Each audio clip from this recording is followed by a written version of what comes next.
सोनपुर नामक गांव में एक अमीर सेठ रहा करता था जिसका नाम अमृत सेठ था। उसके घर में उसकी पत्नी रत्नावती रहती थी। सेठ काफी लालची था।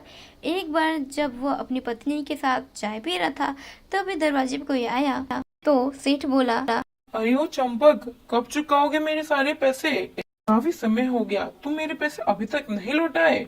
कब लौटाने का इरादा है?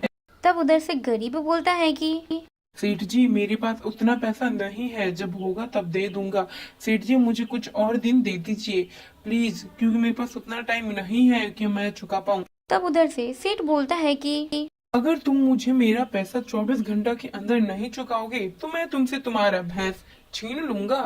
तुम्हारे पास कुछ ही समय है, अपने भैंस को अगर तुम नहीं चाहते हो मुझे देना तो कृपया करके मेरा पैसा मुझे लौटा दो, वरना तो तुम मुझे जानते ही हो अच्छे तरीके से। इतना सुनकर गरीब मायूस हो जाता है। तो गरीब कहता है कि नहीं सेठ जी, हम पे इतना अत्याचार नहीं करें, हम आपको आपका पैसा लौटा दूंगी।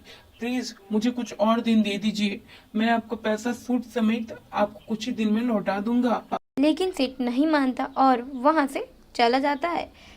उसकी पत्नी सेठ को समझाते हुए कहती है कि सुनते हो जी, मुझे लगता है कि आपको उस गरीब को छोड़ देना चाहिए, क्योंकि आपको भी इसका हालत पता है कि वो घर में अकेला है और उसके पास उतना कुछ पैसा नहीं है और वो अपना पेट कैसे पाल रहा है ये आप और हम अच्छे से समझ सकते हैं। लेकिन सेठ पे उसकी पत्नी के बात का कुछ असर नहीं होता है और वो पत्नी से कहता है कि रत्नावती, तुम अपने काम पे ध्यान दो, मुझे क्या करना है उसके बारे में तुम मुझे समझाओ मत, क्योंकि मुझे कैसे अपना इस कारोबार को संभालना है ये मुझसे बेहतर कोई और समझ नहीं सकता। इसी बात को लेकर दोनों के बीच बहस हो जाता है।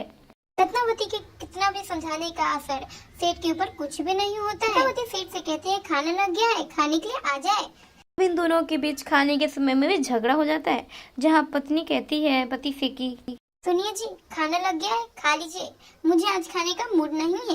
लेकिन पत्नी पूछती रहती है किस लिए, लेकिन पत्नी ये कहती है कि मुझे आपका बात नहीं सुनना, क्योंकि आप किसी गरीब के साथ इतना बड़ा अत्याचार करें और ये मैं कैसे देख सकती हूँ, ये बिल्कुल भी मुझे अच्छा नहीं लगता। पत्नी के लाख समझाने के बावजूद भी सेठ नहीं समझ पाता है।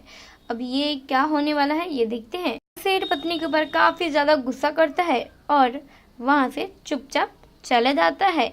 यहाँ तक रात को सोने के समय में भी दोनों के बीच काफी झगड़ा हुआ रहता है, जिसके कारण रत्नावती जमीन पे सोचती है और सेठ ऊपर। अब क्या होने वाला है ये देखते हैं।